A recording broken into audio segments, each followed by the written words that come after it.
These Christian peace activists say they have no regrets about risking jail by illegally entering Australia's most secretive defence base. We say that we can, if our convictions are strong enough and we follow our conscience even if it means breaking the law.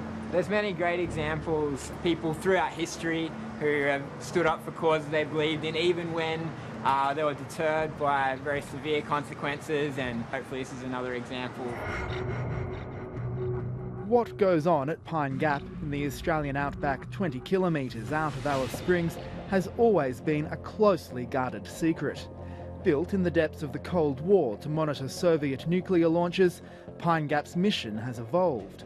It's now crucial for the targeting of US drone strikes around the globe against suspected terrorists. Pine Gap finds the targets, sends the data on to American military headquarters in Washington, and from there on the process pursues to a drone attack. It gathers intelligence and then sends it off to other places where eventually a drone operator clicks a button and people are killed. Close Pine Gap! Winner of the world! Close Pine Gap! Franz Darling and his fellow peace activists had been demonstrating at the base entrance, but took it a step further and entered the base to disrupt its work.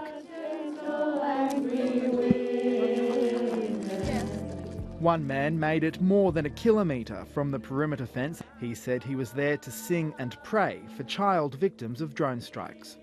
There are people now in this community that are willing to walk across lines in pursuit of peace and justice. And 5 Catholic activists made it 100 metres inside the fence to play a lament they'd written. They were all quickly located, arrested and charged. None of them offered any resistance. We saw this as a state of emergency. It needs to be addressed and needs to be disrupted to draw attention to this facility that was causing so much death and destruction. We want to close the gap! There's a long history of protests at Pine Gap. In the 80s, 700 women entered the top secret base, with some physically removing the gates. They were charged with trespassing, a relatively minor crime. But these protesters faced a much tougher national defence law, which could have seen them go to jail for up to 7 years. 12 years ago, Jim Darling was one of the first protesters to be charged under the Defence Special Undertakings Act of 1953.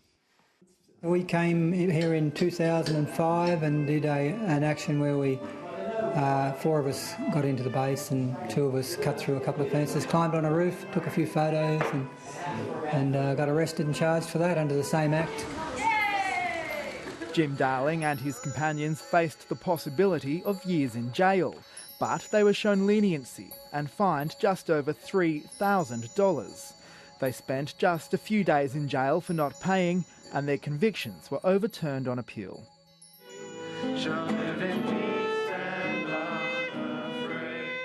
This year's trials in Alice Springs are only the second time the Defence Special Undertakings Act has been used.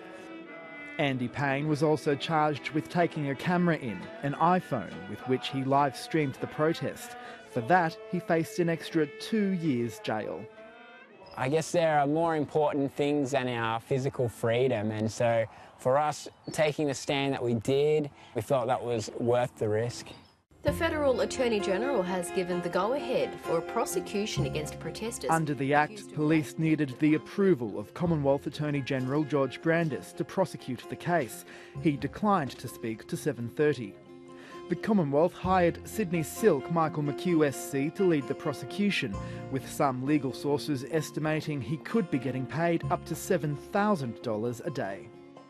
It was quite extraordinary being in the court with these 6 unrepresented defendants and 2 senior counsel fronting them, plus a counsel from the Defence Department intervening at one time. Basically a sledgehammer to crack a nut. Professor Richard Tanter has written extensively about Pine Gap and says to him it's clear why the Commonwealth tried to throw the book at the protesters.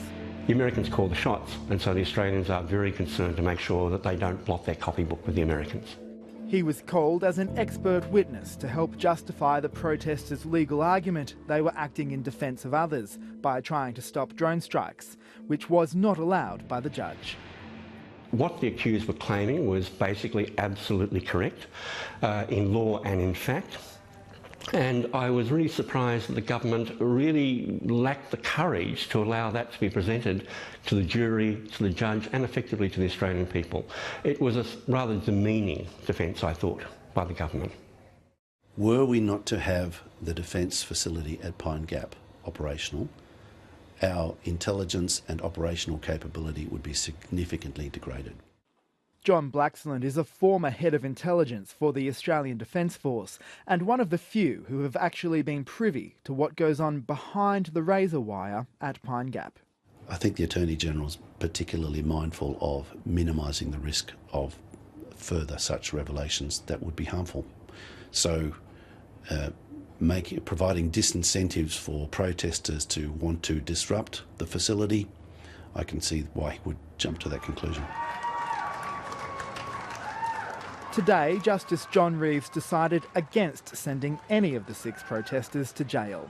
They were fined more than $15,000, raising questions about why the Commonwealth went to the expense of trying them under the Defence Act. They would not come anywhere near anything that a reasonable person would regard as national security protected. And I think the government is exaggerating not so much the importance of Pine Gap, but the importance of people even seeing it, and that's what they want to deter. That's more politics than actual national security. Jim Darling got the biggest fine of $5,000. The judge said he wouldn't send him to prison because he didn't want to make him a martyr for his cause. I don't want to be a martyr, that's for sure. We're just trying to stop war crimes. But Darling says he won't be paying his fine, so he still faces the possibility of a prison term. Whatever the punishment, this may not be the last time he or others illegally enter Pine Gap. Whether he sends us to jail or just fines us, we'll keep going, we'll keep doing what we're doing and hope others will join us.